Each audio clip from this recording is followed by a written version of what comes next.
Alright, what's up guys? This is Tom Burkhart from Car-Revs Daily in the 2015 Jeep Renegade Trailhawk. Just took it off-road and it was really fun, playful, pretty hilarious actually. But just popped the MySky roof panel in and now the full throttle start. Getting to 60 miles an hour right there. So this Trailhawk is loaded. It has a 4x4, or like an active drive is what Jeep calls it. So it is a front drive based system, but it really engages the rear axle pretty convincingly off-road.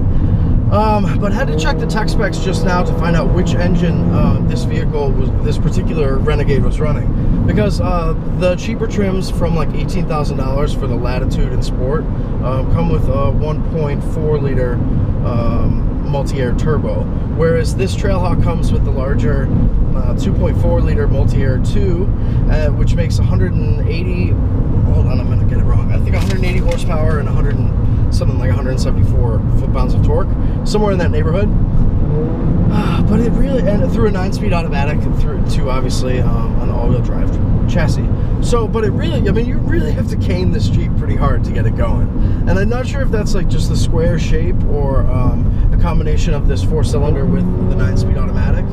I mean, it's happy to play along and drive quickly, as you can see right now, but it really needs a pretty aggressive throttle to go fast, whereas its normal mode is much more relaxed and sort of like thumping stereo.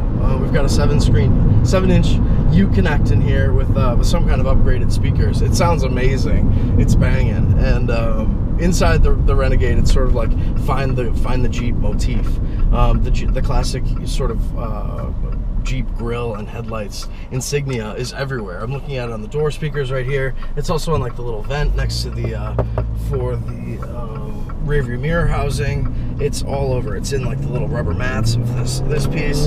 It's in the tailgate thing. I mean, it's really like find the motif, because it's everywhere, and it's pretty fun. It helps the Renegade to be extra playful. So let's point the camera forwards, give you a little sense of driving the Renegade Trailhawk, you know, on full throttle. We have adjustable like auto stick controls for the transmission. However, oh sorry, but it's backwards. It's backwards. It's really confusing me. Traditionally, to downshift you go back, and then to upshift you go forward, and the Renegades is the opposite. So you have that control, and you also have just a genuinely really good and responsive 9-speed automatic. However, it feels like some of the horsepower are sort of like getting lost on the way to the wheels. It's not super quick. But you know, is that a problem for this shopper segment? You know, not really. But I do think that the Renegade, even with this larger engine, feels a little bit dowdier than, you know, in terms of its full throttle performance, than even the Nissan Juke or the Chevy Trax. So that's not terrific, and that's one of the things that's really surprised me about the Renegade, because I've really enjoyed a lot of other parts about it. It drives well though overall, but despite having to, you know, work really hard and run this engine up to its red line, it is fun to drive. It has really good steering, especially considering the size and the height of this Renegade. The steering is really good at highway speeds and continues to firm up as you pass, you know, 50, 60, 70, 80 miles an hour. So it does feel really planted and solid on the highway, which is a huge asset for a compact crossover. It also has good steering. There isn't a very appreciable difference between the steering heft when it's in just automatic mode for its all-wheel drive versus four-wheel drive lock. So just shifted into four-wheel drive lock. And in a lot of trucks, and you know, from like the Expedition to the 4Runner to even like the Nissan Pathfinder, those types of vehicles really change their steering feel and dynamic between shifting from just two-wheel drive to four-wheel drive. But the Renegade Trailhawk doesn't really mind it. The steering does firm up a teeny little bit, and it's a little bit grittier, but there's no sort of like axle lock or any kind of gronching when you're parking, which is nice. Overall, the vehicle feels thoroughly modern. I mean, thoroughly modern. We've even got like an electronic parking brake on this Renegade, for example, of how ultra fresh all this tech is. So that's pretty rare out of a vehicle that's comes in so cheap.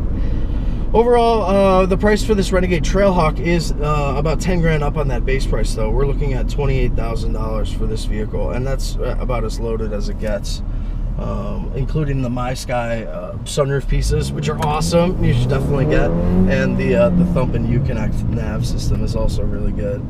I mean, overall it feels. I'm happy to recommend the Renegade. It's fun. It has a sort of. It's not just a sad compact. It's actually like a really fun and sort of playful little machine. I think it would be perfect for, like, you know, I'm imagining like all these hot girls at my school back in the day having driven this and really loved it. Just doing another roundabout spin here. Just trying to get a little space to test the handling. Overall, I mean, the handling of the Renegade here in Trailhawk trim is really good. It's very chuckable, as we saw off-road, with a really natural throttle off rear oversteer, and throttle on, that just becomes a nice, really smooth drift. In dry, you know, weather on pavement like this, you know, of course we can't really demonstrate that type of dynamic, but you do get a sense of the Renegade being, you know, just fun to sort of like bomb around a city, which is what all compact crossovers should be really good at doing. All right, well, we're about to get the Jeep washed and take some more photos, so check back soon for the full review of the 2015 Jeep Renegade Trailhawk over at car-revsdaily.com. Thanks. See you later.